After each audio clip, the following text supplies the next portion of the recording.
trying to connect. There we go. Okay.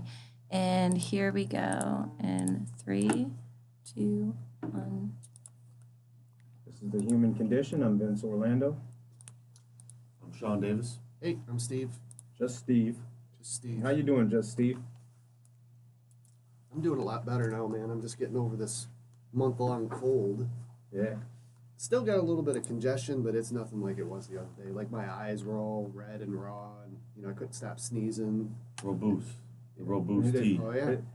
I'm drinking it again. I'm drinking it again, man, because this I was reading the other day that the black mold stuff, they said it best, once you're out of the environment, about a month, said it could be a year where these symptoms linger. You got to be bullshitting me, man. But anyway, that stuff's a lifesaver. So I feel you on the sickness. And I know I'm saying it wrong. I think the I is pronounced like a Y. Robi Robios or something. How's it I- spelled? Well, ROOBIS, but I think the I is Robust. we'll have to bring it in and show Yeah. next time because it's it a red really tea. does. It's It a really red does. tea, and it strictly goes right here. Like it's almost just instantly. just There you go. designed to open this up like right away, like 100%. First 2 sip, you can feel it like open up like your adenoids and everything, and then the drainage just starts coming down, and That's nice. Yeah. Is it like There's- menthol? no man, it's just red tea. Some It's real big out. African root or something. Yeah, it's real big in China. It's part of the whole Eastern medicine type thing. This has been a public service announcement from Yep. the Human Condition. Exactly. All right, so today Part of what we're talking about, right? Today we're talking about manifesting, right? Yeah, I didn't manifest being sick, or maybe I did. So manifesting, like we said in the description, it's a word that's thrown around a lot now, right? In pop culture, I'm going to manifest this. I'm going to manifest that. And the reality is that we're manifesting every second of every day, whether we like it or not, from the time we're born. And first we're manifesting from our faulty programming, assuming that you were not born in a manger and told that you were, God. You know what I mean? Assuming that you were born this regular human life, you were trained to adhere to the truth that the 5 senses are where it all begins and ends for you, right? So we manifest from that space. We manifest from the space of the physical universe until we hopefully have a spiritual awakening or some type of awakening that says, well, there's something more than just me, what I want, what can I get, who can I get it from, and especially in America where it's consumerism, right? And we're taught to consume. So we're manifesting this, and it's weird because at the point that I'm at in terms of my spiritual growth, I'm eons ahead of where I was intellectually, right? But it doesn't matter what I know because subconsciously there's still programming in there that manifests the shit that I don't want to happen in my life. So I have to take those things as lessons and the way I look at it now is, okay, what's the universe trying to present to me? What am I trying to, there's something here for me to, there's some growth here. There's something maybe I need to fix in myself or,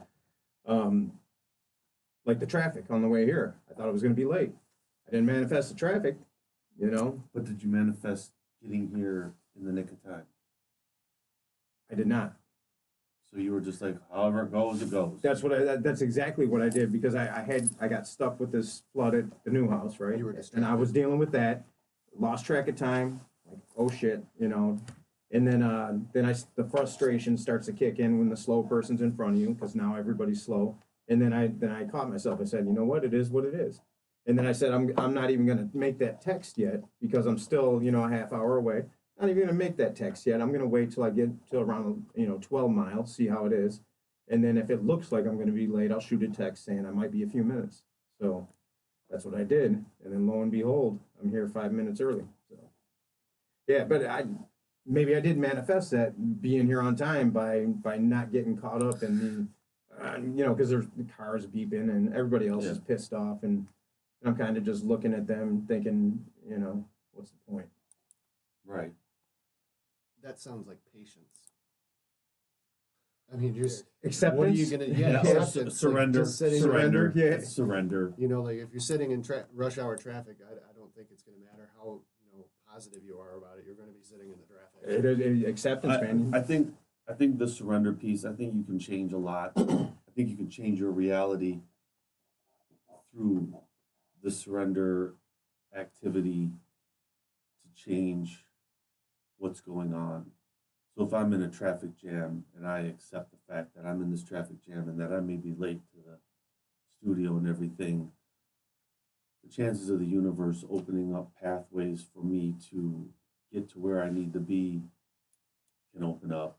You know, I've heard some stories of a lot of like old school unity ministers and stuff would tell you one time they prayed to slow up time, and they told me the story, and they were like an hour and 15 minutes away from somewhere they needed to be in like 20, and they had Greg Braden talks about that too on some of Yeah. those spiritual treks that they take, where all of a sudden they're.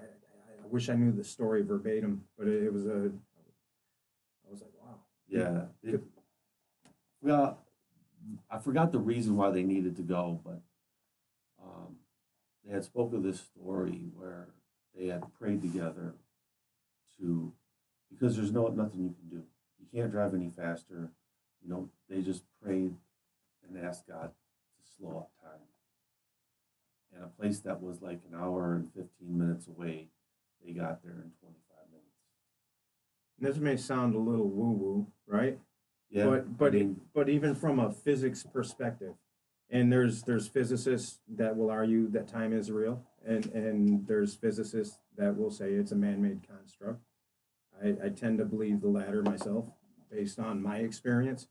And from a spiritual perspective, there is no time. Just as if you go into space, there's no north, south, east, west. All that dissipates, right? You're just in space. So from within the spiritual realm, there is no time, and every possibility that could happen is happening right now. And even in quantum physics, it would say that everything's happening right now, depending on the frequency with which things are consciously being viewed. Yeah. It will determine the physical state, right? But everything is happening right now, and right now, you know, there's billions of different us's doing different things. We're not doing a podcast. Just picture a car full of like 4 unity ministers that have been doing it for 30 plus years. Just imagine the consciousness in the car and them all praying together. I'm pretty sure they can bend time, you know, to get to what they need to be, especially if it's all in divine alignment. Well, and you know, I'd like to hear Steve's opinion on that, because I know his logical brain is probably going sideways on that one. I guess the way that I would put it, the gotcha for me with that kind of thinking is, so we have this universe and I need something. So I'm going to ask God to intervene in this universe where he set up all the rules, and he listens to me and he slows down time for me. That's cool. What about the 3 billion people that have died of measles? What about the people that are dying right now of hunger? Why isn't it? So he's going to help me get from one place to another very quickly, but he's not going to help heal this blind kid or this sick kid or this dying person in this inferno. Well, I'm glad you mentioned that, because that doesn't ring true to me. That's what manifesting is. So you're manifesting subconsciously, whether you like it or not. The power to manifest consciously isn't something that everyone is capable of. So most people pray wrong, right?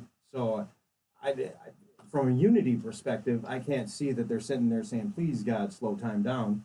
They just already see themselves there on time, Yeah. right? You know, it's already happened. It's the same They way. believe it as it's already there. So if they believe that they're going to be there in 25 minutes, and they're there in 25 minutes.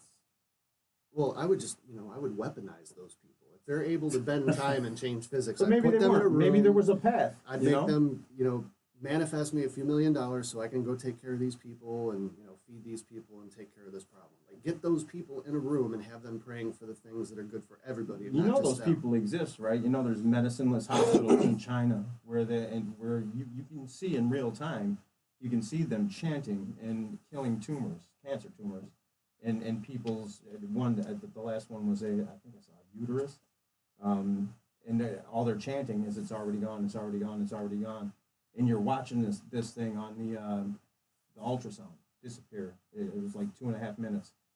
So the things, they are possible.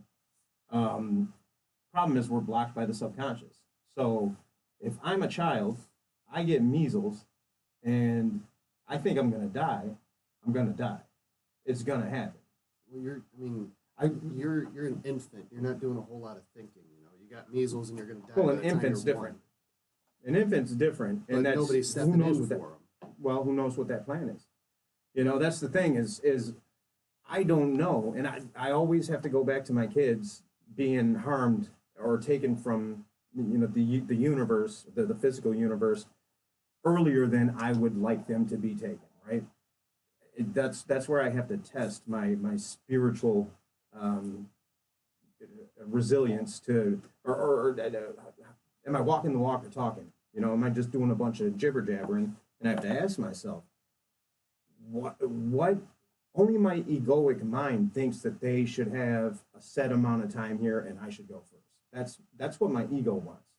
I don't want to go through that. I don't want to see them suffer. But I only have this mind, which is confined to the five senses. I have the ability to tap into the sixth sense. I know some things, right? But I don't know what the plan is here. And I do believe that we're spiritual beings having a human experience. So sometimes somebody comes here and they serve a greater purpose than a long life.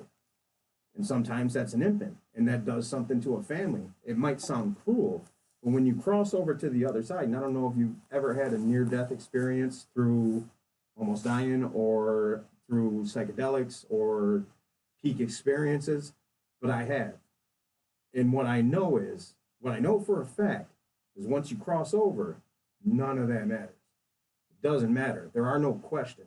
You don't have any questions. You think you have all these questions when you cross over, but you just have wholeness.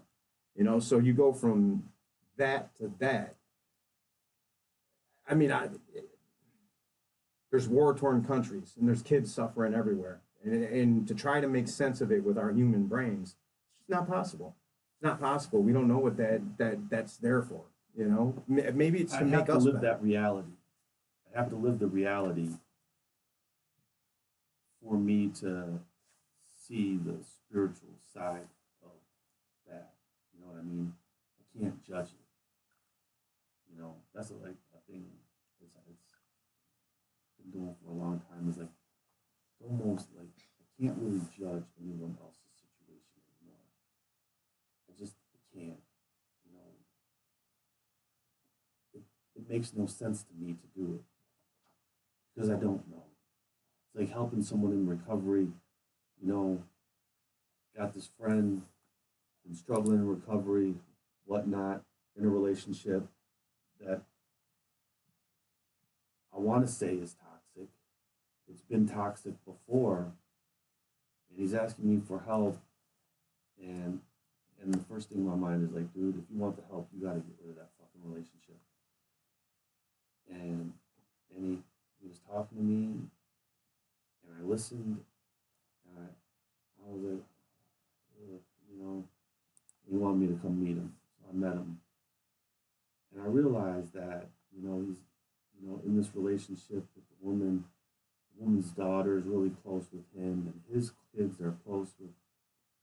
And I was trying to judge it, and I know it was toxic before, but who's to say that it's toxic now? And after a while, I just want everyone to do whatever they're gonna do, and I can't judge any situations anymore based on my own reality because half the time I'm not even experiencing the reality of the other person or the situation. So it puts me really just in a position to offer my best intent, my best wishes, my best prayers for whatever might be curtailing the situation. Yeah, I get that. I mean, if you go around judging, that's why I think that's why it's mentioned in the Bible. At least to me, that's how I interpret it.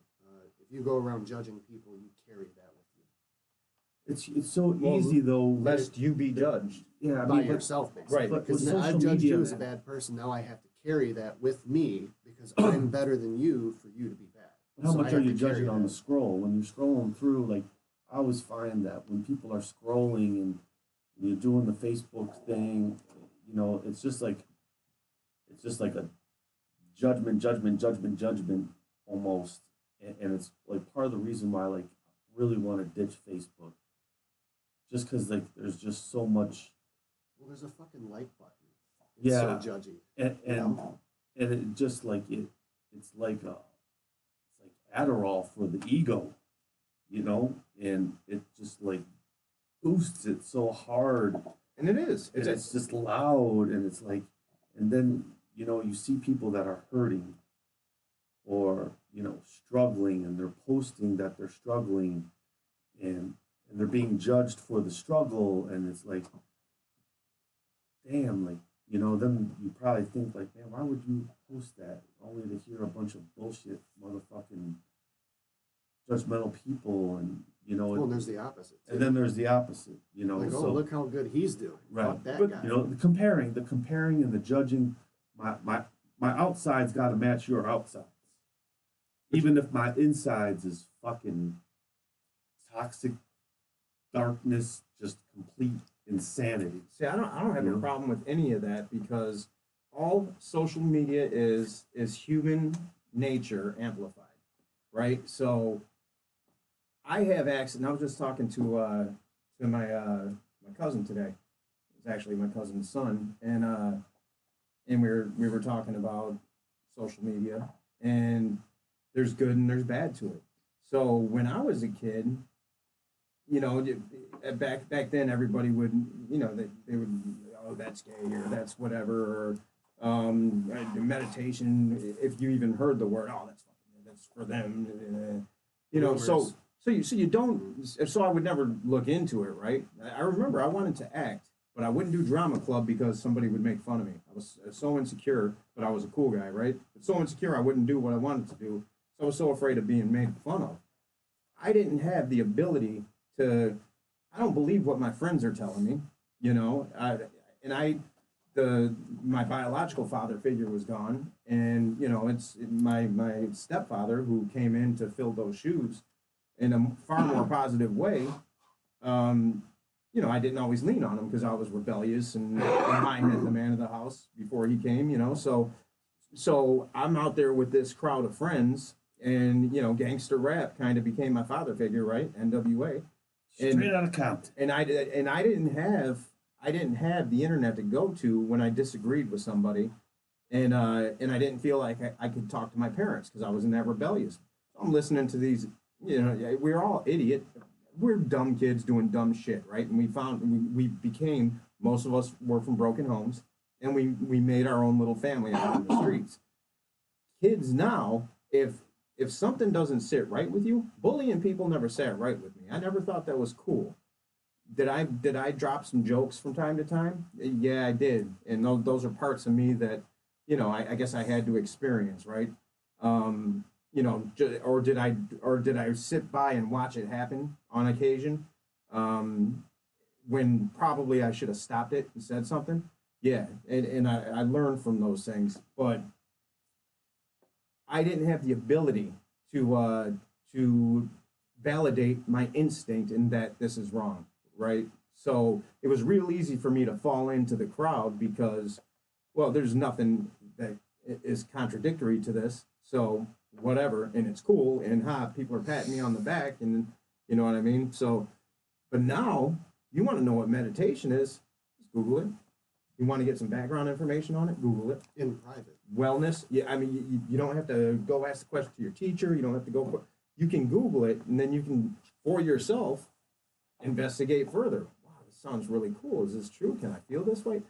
So, there's a huge positive to social media. There's also a negative, and that's the yin and yang. And so I like that it amplifies the human condition in its current state, this consumeristic, superficial state, because people like us now we can interject with the positive aspects of life. You know, and there's going to be somebody out there that's going to say, "Oh, why do you post like that all the time? You're just being sanctimonious. Yeah, you're fake. I know what you were like in the past." You know what I mean? Like that type of shit. But like our job while we're here is to be the light. And if we can be the light, we can manifest the light. And in order to do that, we have to detach ourselves from the good opinions of others. What do you mean by that? What do you know about manifestation? I was just going to ask. I'm Be asking- the light and manifest the light. What does that mean? What do you know about manifesting? I know just about what you said, All right. So, unless it has anything to do with the secret. kind of, that- yeah, a lot of that. There's a lot of secrets, entry grade. manifested. woo-woo. yeah, It's yeah. something else. The secret's kind of like an introductory to manifestation and opening up the relationship between you and the universe and law of attraction and how Attraction, yeah, thank you. law That's of what I was attraction and looking how it works. And you know, there was this program at Renaissance Unity a long time ago. It was like everyone was doing it. It was called the 4T Prosperity Program. They don't do it anymore. I don't know. But this guy had made this program, and was called Tithing Your Time, Talent, and Treasures. So, in this book, it was about manifesting prosperity and abundance, whatever that means to you. Some people look at it as money. Some people look at prosperity and abundance in other things, whether it be love, you know, gardening, crops, whatever, just whatever you want it to mean for you. And so the first exercise was he wanted you to say that I am prosperous. You had to say it 120 times a day, and you had to write it 120 times a day for a week. And then the second week, you do another project. They did like vision boards, and you learned that, you know, like, so tithing is kind of like big in churches and stuff. So if you weren't able to like tithe money, like he considered your time a way to tithe. So if I was donating my time for a part of service, it would be part of this prosperity and abundance program. And it was all about how to manifest what you want and knowing that you are prosperous. Because my mind is always going to be stuck in lack and limitation, because that's the American way. I never have enough. I'm never going to have enough. You know, we look at our bank account, oh, I don't have enough for this and I don't have enough for that. That mindset will keep you poor for the rest of your life. Because that's what you're manifesting. Right. I'm looking at myself as if I'm already less, that I don't have enough. So if I never have enough, then I'm always going to be stuck in that mindset. If I switch my thinking into that I have unlimited amount of resources, I have unlimited amounts of abundance. Just because let's say my checking account says $423 and it's got to last me 2 weeks, I need to look at that number and believe that it's unlimited. That $423 can manifest itself and increase in ways that I can't even explain, but I know that it'll be more than enough. Let's say you have to pay a bill at the end of the week for $400.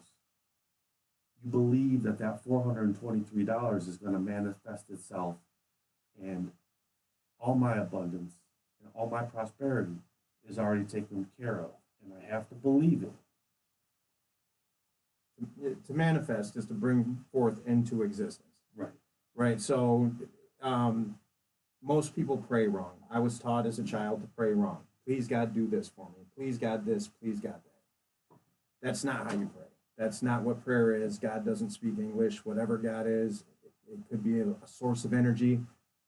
I think everything's conscious. You know, everything. Subatomic particles. There's a conscious interaction.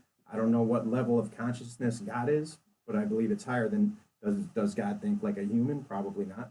You know, is God just an energy source? Maybe. Doesn't matter to me. It's inconsequential. Whatever God, I do know whether you're a science guy and you believe in the Big Bang, It came from one source, singularity. So God don't speak English. So when you're sitting there and you're praying, saying, God, please give me this job. Please, please, I'll do anything. Just give me this job. What you're saying from a subconscious level is, I don't have. I don't have. I don't have. Please give me money. Please make this person well. What you're saying on a subconscious level is, this person is ill. This person is ill. So you're communicating via frequency to the universe the opposite of what you're saying. So the conscious mind, and science knows this now, the conscious mind is roughly about 5% of operations in your brain. So you got about 40,000 neurons, and 40,000 neurons per second firing in your conscious brain. Your subconscious occupies the other 95%, around 40 million neurons per second firing. So we have this very limited conscious space, and this is the part that knows better, wants to be better, can't understand why I can't get it right, because it's only getting that much energy put into it naturally every second. Meanwhile, the thing is, once you get knocked off with stress or anger or whatever, that 5% is gone. Now you're thrown into autopilot. Autopilot was taught wrong. That's where all the faulty programming was brought into play, and you were made to feel bad for that A you didn't get, and you started feeling less than, and I'm supposed to get married at this age, and all these other things. The fairy tale. Why does the fairy tale not happen to me? Because it's not real fucking life, and don't be attached to that. But people don't teach you that, and that's not out of male intent. This is just the generations and generations. So in order to manifest, like when I don't pray for anything. I pray that a Sparky passed. And me and Sparky had a bond. We were spiritual brothers, and then I have a lot of those. But me and Sparky we got pretty tight with that project we were doing for him. So I got the news, and and I had a dream about him, and I woke up that morning, and I'm like, I gotta call Sparky. Because he sent me a text before Christmas. He was a mad texter with the funny, these long spiritual, all caps text with emojis and shit. So I got that a week before Christmas, which I thought was odd, saying ho, ho, ho. And I got the thought, I'm like, does Sparky know? Because he had been in and out of the hospital. I'm like, does Sparky know something we don't, And then I didn't hear from him on New Year's Eve. And every day after New Year's Eve, I would think, I got to call Sparky, see how he's doing, just check in. And then I let the day take over and whatever. And the day he went into the hospital again, you get that feeling like there's an urgency to do something. And there was an urgency to call Sparky. Once again, I let the day get away from me. But all day, I'm like, I got to call Sparky. When I get the kids home, I'm going to call Sparky, blah, blah, blah. Get to the house. I get the kids in there, and what do you guys want for dinner? Start making dinner, and then Sparky's name pops up on my phone. I knew it wasn't Sparky, like something, but I knew it wasn't, and I really overcompensated when I answered the phone because I really wanted it to be Sparky, but my gut dropped, and I said, "Hey, Sparky, what's going on?" Real over the top shit, and it was Karen, his girlfriend, and she's like, I want to let you know that on Sparky unresponsive, he was jaundiced, and I'm like, all right, and hits hard, then I got to revert to the spiritual principles, right?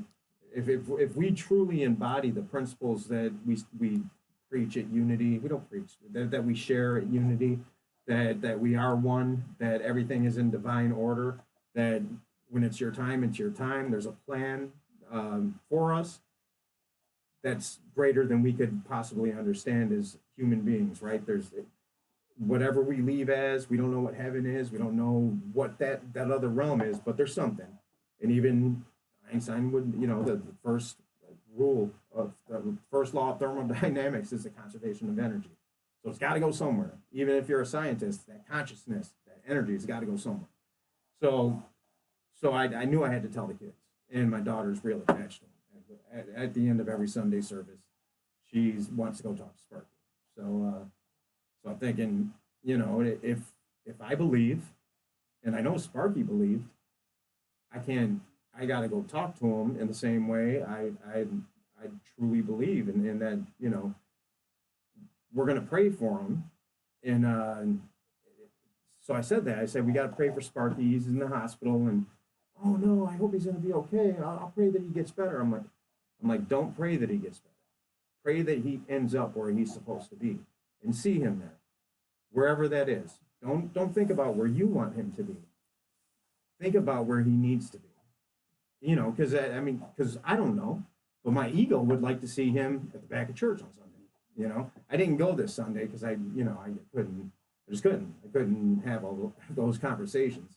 I just knew that it wasn't good for me. I went to the men's meeting and it was going to be tough, but that's the human, right? And if you understand the spiritual laws, which I would also say, you know, physics would call the laws of the universe. If you understand these, and if you truly want to embody them, you have to be able to allow yourself to be human, but then within the realm of spirituality, and call it whatever you want, higher principles, higher good, there's a way to not suffer. So I can feel grief and I can get choked up and I can miss his physical presence, right? But I also know for a fact that he's living it up right now. And I don't know what that means. I don't know that if you're a subatomic particle that just floats around and does your thing. I don't know what the fuck that means, but that consciousness that's been collected on this planet, that goes somewhere and does something. There's purpose there. And the body's gone. It's irrelevant. He was done with it anyway. You know, he's out. So Flesh is only the flesh, you know. Don't hold much. I mean, I think in a way you know, what's the second law of thermodynamics? It's entropy. I think that's a choice. You know what I mean? In human beings, you see, we don't age the same way as our parents aged, and then before that, you know. So no, and they say by 2030, the 2035 lifespan should go to 150. You know what I mean? With all the advances in stem cell, and I was reading Michio Kaku's Physics of the Future. It's a great book. But I mean, every time we believe collectively, and that's the other thing, is manifesting is done collectively also. So you know, where you might disagree with our president, right? I took part in that.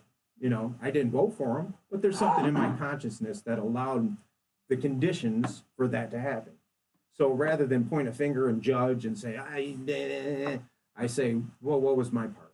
What did I do in my life? What did I look the other way on that may have stopped something from like this from happening? What could I have done? How could I have been better? How could I have been a brighter light? That doesn't mean I could have stopped it, right?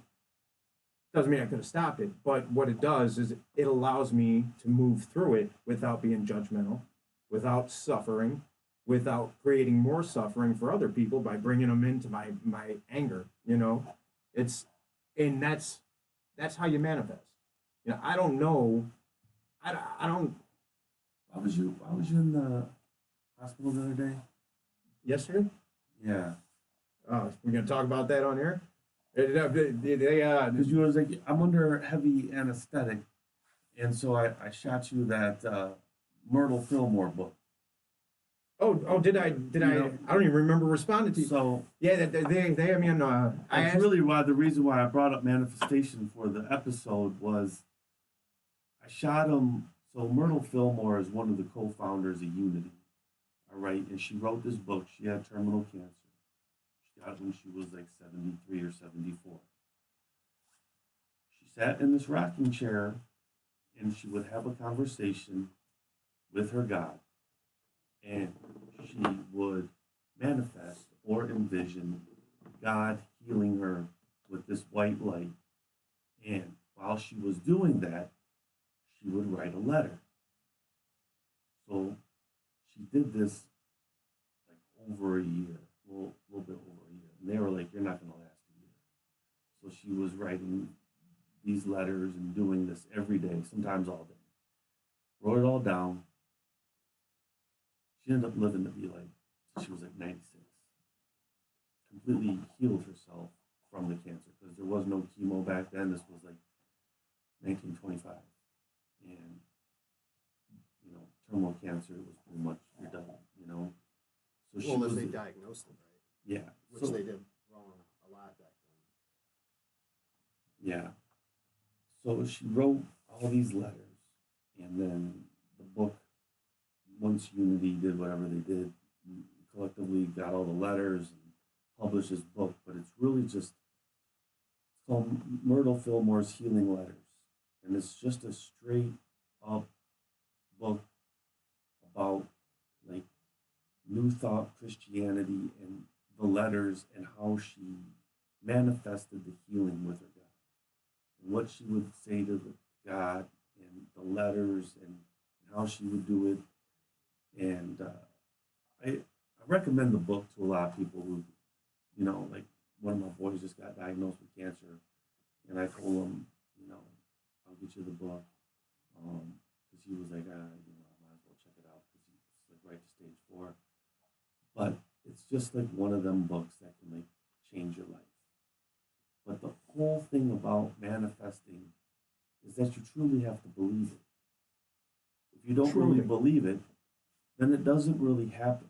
Subconsciously. You know, if I say the words that I believe it, but in my mind there's an element of doubt. An element of doubt is okay. But if the element of doubt weighs into 50-50, then you're not really believing. Then it's a crapshoot. And if it's a crapshoot, usually it ain't gonna turn out the way you want it I don't think our subconscious minds, where we are in our human existence, will ever believe the fact, no matter how hard we train them. And I'm not a monk sitting in a monastery where I meditate 10 hours a day. These guys, they can do amazing things. Like, you know, I can't remember the one Deepak Chopra was talking about, stabbed himself, no blood came out, just pulled the knife out. Like the guys that freeze themselves.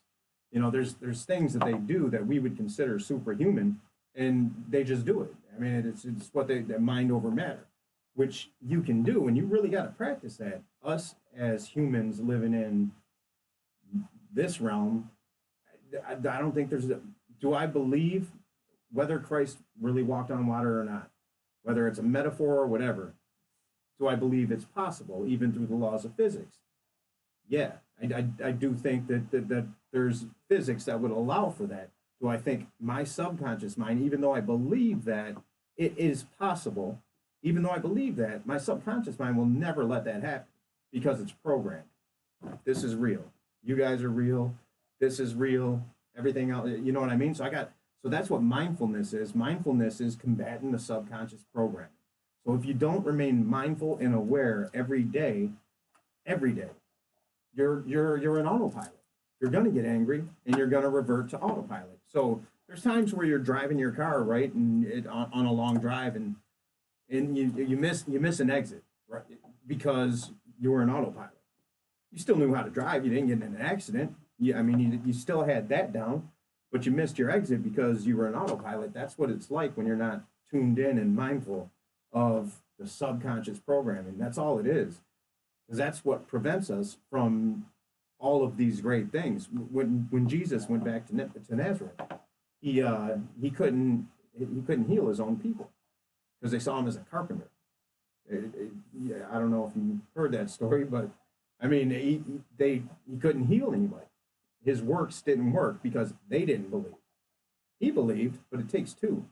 You know, in these medicine-less hospitals, these are people that Western medicine doesn't work, or they're people that believe this already, or they've thrown it all up and said, well, shit, I got to try something.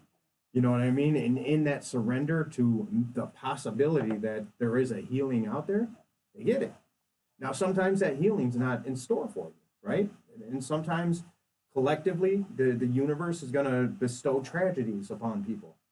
And that's just how it is, because it's not just me, it's not just you, it's not just you, it's not just those ministers driving in a car manifesting the entire universe. We all got to work in relationship to one another. And for whatever reason, the conditions met for them at that time. You know, there was nothing preventing the universe from opening that gateway up, whatever it was. Maybe it was a path that the driver didn't know about that he had, whatever, you know what I mean? Moses parting the Red Sea. There's even scientists who have explanation to what might have happened then when Moses parted the Red Sea. You know, Moses didn't really part it though. He channeled God to part the Red Sea. well, but you see Christian scientists have come up with a scientific explanation for it happening. That's what I'm saying. You know, if we know that we're all energy, which is frequency, and I don't think there's anybody that can negate that, unless you're even as a materialist, you have to believe in atoms and subatomic particles. You can't deny their existence. So if we know that, and Tesla said it best, he's like, when we start putting our focus into frequency and energy, that's when we're gonna figure it all out. That's where it all is, you know? And that's what manifestation is. It's not a wishing well. And that's people misconstrue, like the mastermind. People think, well, I've masterminded for 2 weeks and nothing's happened. This is stupid, I'm done. That's not how it works. You guys, so when I pray, I say, it's put me where I need to be. I know that I'm where I need to be right now. I may feel uncomfortable in this place. I see some different things for myself. I don't know if they're, you know, and I'll go through these things. I don't know if they're in alignment with what your plan is, whatever the universe has. And so we all got something unique about us that the universe is trying to pull out. I fully believe that. We're individualized manifestations of the source. So, and that's all I'll ask for. Can you pull this out of me? You know, I'm not asking for. What's that one I'm not- saying? One in the hand is worth two in the bush. No, but it's something like Don't throw cars at glass seek houses. something and like it's kind of like Seek and you shall find. no, but believe as if you've already have it. Yeah. You know, I ain't no biblical scholar, but there's a prayer where, you know, and that's part of like the manifestation piece too, is like believe that you already have it. If you're manifesting a new car, you believe like it's already yours. And the color and how it looks, where it's gonna come from, where you're gonna find it. You have all these details, and it's in the details that helps the manifestation work. All right, so I've listened to this quite a bit, and I know you'll argue because you guys love to argue. I don't argue nothing. It sounds like a different kind of form of positive thinking, and I say that because Oh, absolutely. you know, say that I'm unemployed and I'm looking for a job, Positive Which thinking I can be am. toxic. which I am, right? Now I can sit around and say I'm not good enough to get these jobs that are rolling through, and I can, you know, take myself apart before I even have a chance. So that's negative thinking. I've set myself up for failure, right? Positive thinking. I'm going to nail this. You know, I know what I want. I'm going to go to these interviews and I'm going to get the one that I want. I'm going to make the decision. And then I have the willpower to sit and go for these things and work on these things, accept failure if I need to, but also keep going through the muck if I need to, but look at it in a positive way. If I don't get the job that I think I want, I still say, well, there's other ones. And it wasn't meant for me. Maybe it wasn't meant for me, but that's not, I'm not manifesting anything in my mind. I'm just trying to be positive about it, because if I'm negative about it, I'm not going to get off the couch. But you are manifesting. But by saying, so positive thinking can be false also. But by you saying, I'm going to look at the positive outcome of this and say, because it wasn't meant for you, right? It opens you up to that's what manifesting is. You've just opened yourself To me, up that's to the just realm of changing your possibility. viewpoint. It's I'm more- changing my viewpoint from what you were saying earlier, say I'm depressed because I don't have a job, I'm Right. depressed. So my default setting is to be fucking negative about it. Right, right. However, I catch myself and I say, God damn it, Steve, stop that bullshit. Think about it positively. Now, back in my mind, in my subconscious, I'm saying, you know, There's that doubt. bullshit. That's There's doubt. bullshit. Yeah. You're faking it. But if I fake it long enough, I start to believe it on my own. Yeah. Fake it till you make it. Fake it till you believe it, fake it till you make it, Yeah, right? right. So is that still a form of manifesting? Absolutely. Yeah. Because that's That's been like the taught mo- to me that's- as positive Yeah, thinking. that's like the most ground level form. Like fake it till you make it is. We all had to go through that phase. Well, the bad thing about positive thinking is when you're faking it and just faking it. You know what I mean? Like there's a part of you that says I'm lying to myself, and you continue to do it, and then you start to express it outward, but at home you beat yourself up. You know what I mean? So that's different, and that's there's a danger of falling into thinking I can just stand in front of the mirror and say these affirmations, and all these things are going to happen. There's a danger in getting to say, you know, I want this particular job. There's a danger in getting attached to the outcome of that, because when that doesn't happen, then you start to doubt everything. But if you say, look, that wasn't meant for me. I'm open. Look, I'm opening myself up to the realm of possibility. I want what's for my highest good, and I'm willing to open myself up to any of that. So my entire adult life was filmmaking, right? Moved out to LA right out of college. I didn't know anything else but the entertainment industry. Had a background in finance. Um, but I said, I'm not giving myself an out. There's no B plan here. I do it or I don't. Went out to LA and started doing my thing, and it had some successes. But I found out probably around 2004 that I was chasing the manufactured dream. Right, it really wasn't. There was so much in the industry that was anti my soul. Anyway, but I kept doing it because I was programmed to do it, and I felt like I got to be successful. Got to be successful. Come back to Michigan, and the incentives are here. Everybody's coming to my backyard. Fucking sweet. I don't have to leave Michigan. The billionaires that I couldn't get access to in California, they're here now, and they're coming to me. You know, so I had access to that. 2011, they pulled the incentives. I didn't even know what unemployment was or how to get it. Right? I spent my whole life hustling or doing whatever to not have to stand in the food stamp line again. You know, like when I did when I was a kid. So I didn't know what to do, and now I have a kid, so I was left with a choice: continue the dream that really wasn't mine, because I had the contacts and still have the contacts. If I want to move back to LA, I can put a couple movies in real quick and you know, expedite this process. I can do that and use the excuse that, okay, well, my kid will always be taken care of, and I'll be a paycheck. Or I can stay in Michigan where I don't know what the fuck I'm going to do. I'm going to, you know, and I was still very attached to, I'm a filmmaker. I didn't know what non-attachment was. So I was embarrassed to do any other type of work in Michigan because I was stuck in my thoughts. And then I got broken down to my knees, as poor as I've ever been as an adult. I couldn't pay my electric bill. Couldn't do anything, you know, and this went on for a span of time, and that's exactly what I needed to get the ego knocked out of commission to where it's like, I will do whatever fucking job it takes to make sure that my kids don't have to go. They had fun with it, you know, because I called them Superman baths and whatever, but so they don't even know, they don't realize it, but I did. And so that's where I opened myself up to the universe. I said, look, I don't know what's next for me, but I know I'm not going to be away from my kids. So I'm open to whatever possibility you might have. I own a contracting business now. Any of my friends that know me from back in the day laugh at that shit. I've never swung a hammer. You know what I mean? But I saw an opportunity because I opened up to it. I said, yeah, I'll go check this out because my friend says there's opportunity here. I've never climbed on roofs. You know what I mean? I didn't know what went under shingles. I didn't know shit. But I went out there and I started selling. And then I said, okay, there's a means to an end here, because there's billions of dollars in these insurance companies, and I fucking hate them, and I hate the way they treat people, and I got some passion behind it.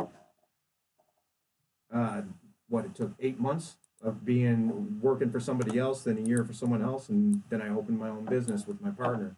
We've done millions. If I would have been stuck. If I would have, in my subconscious would have kept me in the place to where you're no good unless you're doing something in film, you have failed, I wouldn't have been open to the possibility. So sometimes manifesting is just saying, I know that there's something out there for me. I don't know what that is.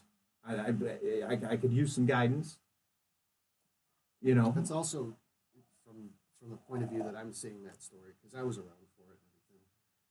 It's accepting failure. But it's not failure though. That's the perspective. Hardship. It's a lesson. Hardship There's a lesson, is the pathway to peace. But the Hollywood thing is not for everybody, right? And you're not a famous director. I would call that, in my mind, a failure because you're not Martin Scorsese. There was a time where I would have called it too. But at some point, you had to admit that to yourself, like, okay, this is not working out for me. I have to find something else. That's the thing that was driving you to keep throwing into the hole. Like, I'm going to do this, I'm going to do this, without seeing what was going on is what was keeping you back. Well, what Really really kept, known. what really kept me back is that I didn't really want it. You know, and Hold on. Figured out that you didn't want it? At the life goes on from there. That's interesting. It was like an out of body experience when I was standing up there. For real. Yeah. So just one moment you're like, There this was, is great, this is really cool, and then the next moment you're like, fuck this. there was 1,200 people out there for my first premiere, and I remember giving this bullshit speech because they were words that people expected to hear, right? Full Yeah. circle and all that, and I've never felt like that. I felt like I was out of my body, alone, and it wasn't for me. And I was sitting with Leonardo. We're not on, right? No. Sitting with Leonardo DiCaprio on Sunset one night, and we were right after he